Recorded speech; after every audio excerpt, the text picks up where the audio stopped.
So in this Visme tutorial video, I'm going to be showing you guys how to add a triangle to a design here on Visme. So once you have Visme opened up on your device, pretty straightforward.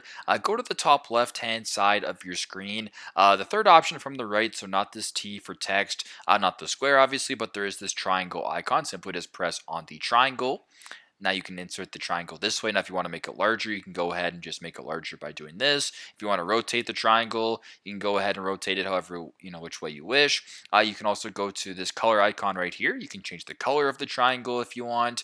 You can view a whole bunch of different effects if you want. If you want to add a border to the triangle, you can do that. Basically, just play around with it however you want to do it.